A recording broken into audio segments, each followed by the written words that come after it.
So, Woo! You said you don't have to run ads. Oh, dude. Oh.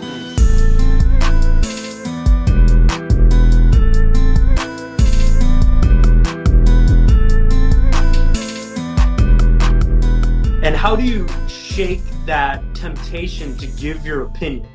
Because especially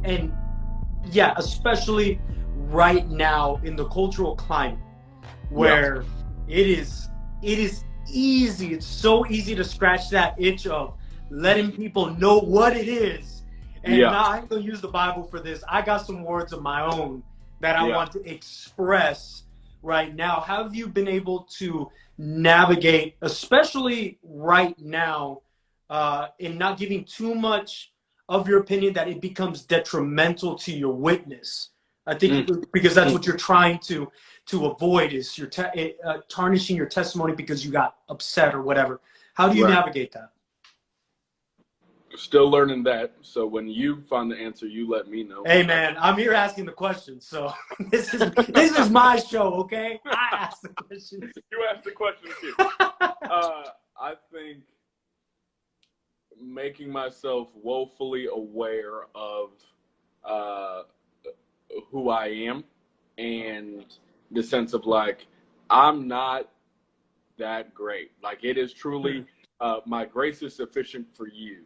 It's like, wow, yeah, what I know, because I know when I lose my temper. I know when I'm don't keep my word. I know when I'm not faithful to an obligation. Like those things don't slide off my back. I know who I am and where I've fallen short. And so if I'm going to give advice, if I'm going to preach, if I'm going to lead, I'm not confident to lead off of me yet.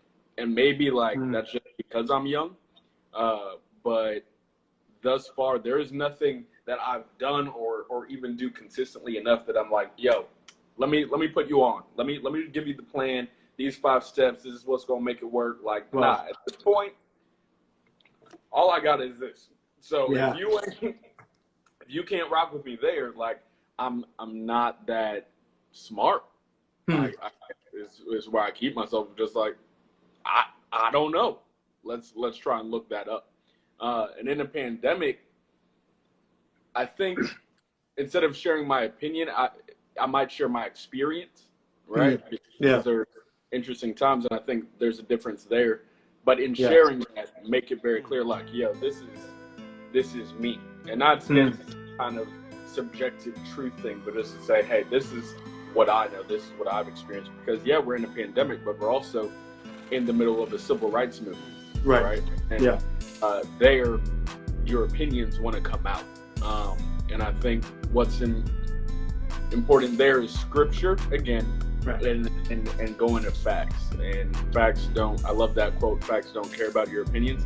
What you can do with that is you can pick which facts you use to get to your opinion. So for me, that's what I'm trying to do. It's trying to, the way I'm wired, I want to be right, but not in the sense of pride. Like, I just want to know the answer. And so if someone comes up with something better, that doesn't insult me. That's not a check on me. I'm not sad about that. I'm like, oh, thank you. And I think if that was the posture of more people, specifically when we're talking about the civil rights moment we're in right now, that's what the posture needs to be, right? It needs to be, yo, I just didn't know. Thanks for sharing.